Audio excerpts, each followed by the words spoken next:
You wanted freedom. No rules, no limits, no one telling you what to do. Just your life, your choices, your way. And at first, it felt right, like you were finally in control, like you were finally living. But then something started to change. Not around you, inside you. The excitement faded, the satisfaction didn't last, and the freedom you fought for slowly turned into something else. Emptiness. And here's the part most people don't want to admit. You got exactly what you wanted and still felt lost. How does that even happen? How can a person walk away from everything they once had, believing they're gaining something better, only to realize they've lost themselves instead? Think about it. How many people today are chasing freedom, but quietly falling apart inside? How many smiles hide regret? How many choices we call living are actually running? And here's the deeper question. What if the place you ran from was the only place you were truly whole? Most people don't realize this until it's too late. But this is exactly what one of the most honest and uncomfortable biblical parables reveals. Parable, the Prodigal Son. There was a man who had 2 sons. The younger one came to his father and said, "Father, give me my share of the inheritance." So the father divided his property between them. Not long after that, the younger son gathered everything he had and left home.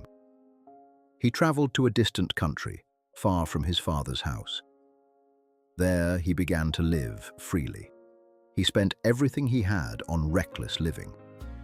Day after day, he used what was given to him, until nothing was left. Then a severe famine came upon that land. Food became scarce, and he began to be in need. So he went and hired himself out to a citizen of that country, who sent him into the fields to feed pigs. He became so hungry that he longed to eat what the pigs were eating, but no one gave him anything. Then, in that moment, he came to his senses. He said to himself, "How many of my father's hired servants have food to spare? And here I am, starving to death. I will go back to my father and say to him, 'Father, I have sinned against heaven and against you. I am no longer worthy to be called your son. Make me like one of your hired servants.' So he got up and went back to his father. But while he was still a long way off, his father saw him. He was filled with compassion. He ran to his son, embraced him, and kissed him. The son said to him, 'Father, I have sinned against heaven and against you. I am no longer worthy to be called your son.' But the father said to his servants, 'Quick, bring the best robe and put it on him. Put a ring on his finger and sandals on his feet. Bring the fattened calf and kill it. Let's have a feast and celebrate. For this son of mine was dead and is alive again. He was lost and is found.' So they began to celebrate. Meanwhile, the older son was in the field.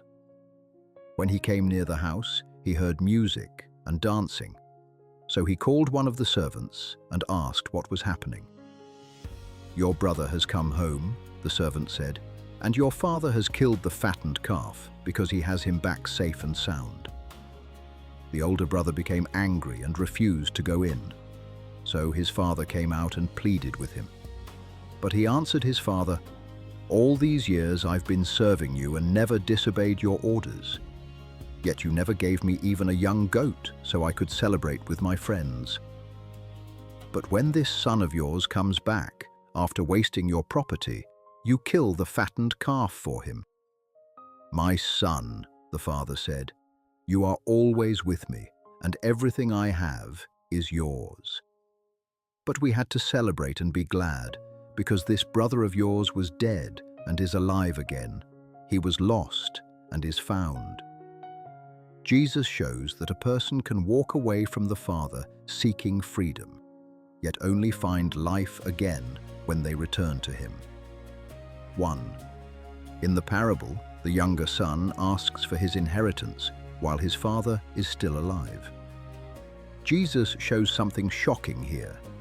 The son treats his father as if he were already dead. This reveals a heart that desires the father's gifts, but not the father himself.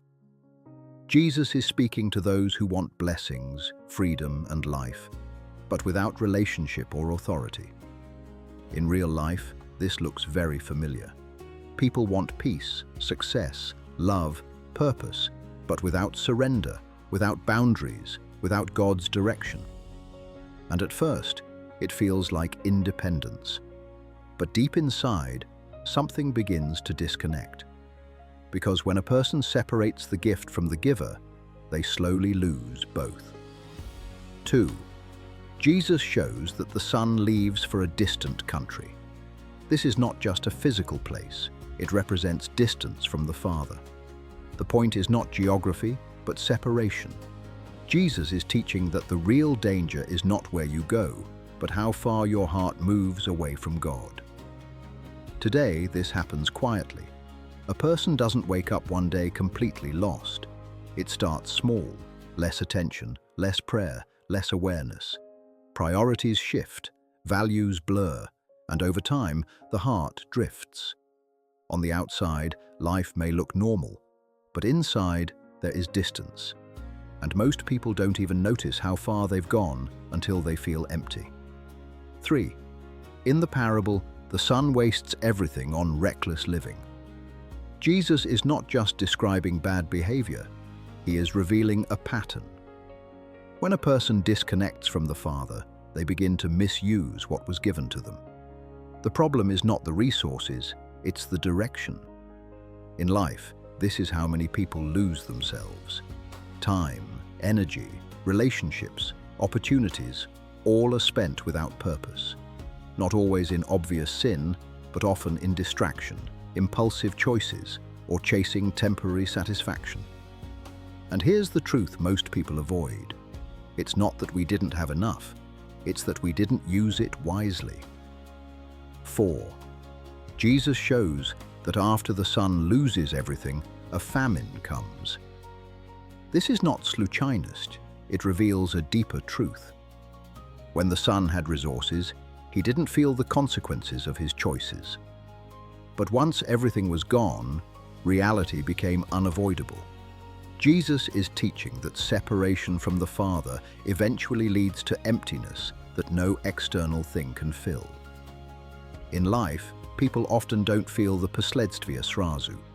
As long as there is money, energy, or distractions, everything seems fine. But when those things run out, the внутреннее состояние становится очевидным. This is when people face anxiety, loneliness, or meaninglessness. Not because life suddenly became hard, but because there is nothing left to hide behind. 5. In the parable, the son ends up feeding pigs and longing to eat their food. For a Jewish audience, this detail is extremely strong. Pigs were considered unclean. Jesus intentionally shows how low the son has fallen. This is not just poverty, it is humiliation and loss of identity. In real life, this is what happens when a person goes too far from who they were meant to be. They begin to accept things they once would have rejected. Standards drop, self-respect fades.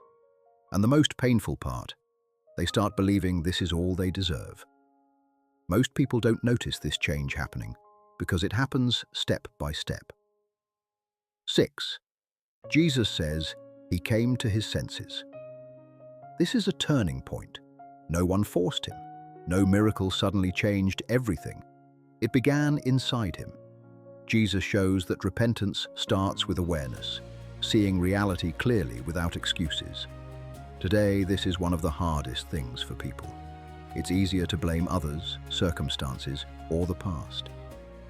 But real change begins when a person stops running and becomes honest with themselves. This is where I am.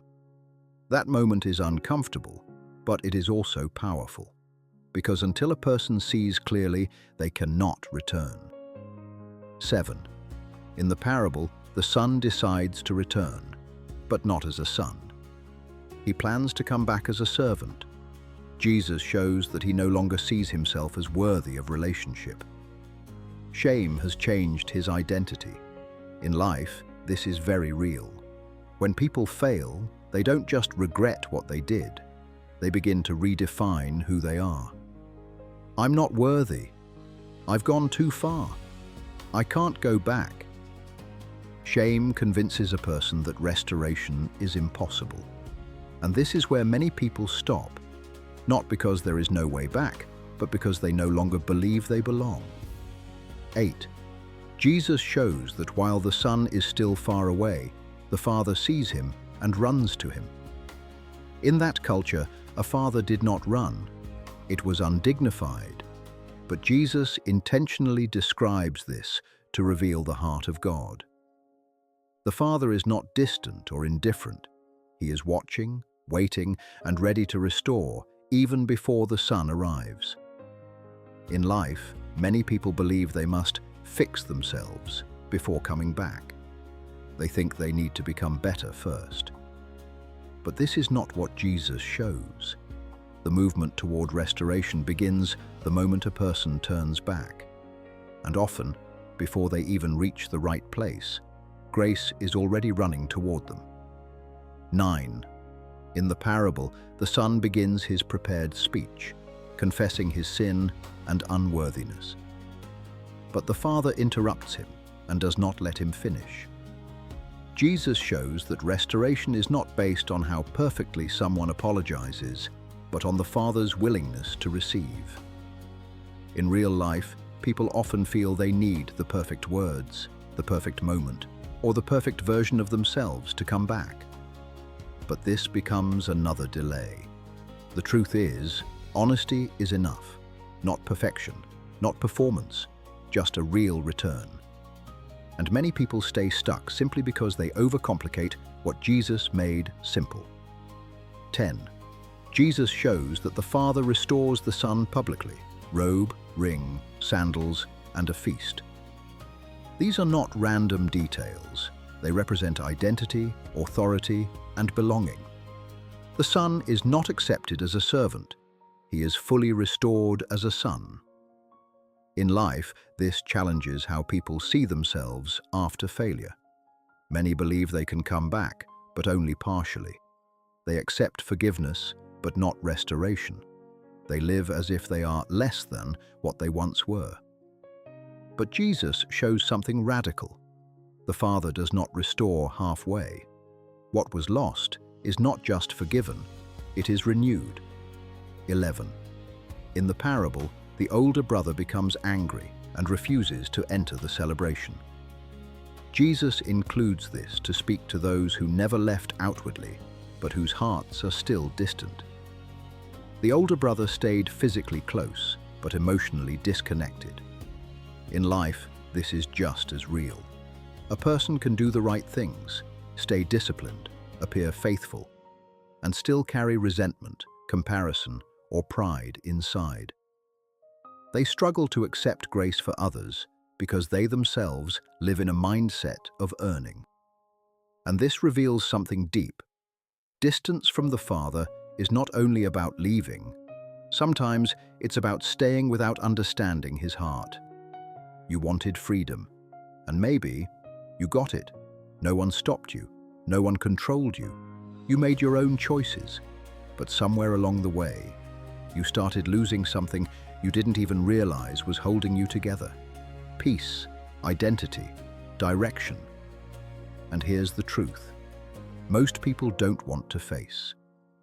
Freedom without the Father doesn't lead to life. It leads to emptiness. Think about it. The Son didn't realize what he had until he lost everything. And most people are the same. They leave what is real to chase what feels right, only to discover it doesn't last. But here's where it changes. The story doesn't end in failure. It ends in return. And this is the part most people don't understand. It's not about how far you've gone. It's about whether you're willing to come back. Because the Father is not standing with anger. He's waiting, watching, ready to run toward you. And here's the thought that stays. You didn't lose yourself because you left. You lost yourself because you stayed away. And the moment you turn back, you're already on your way home.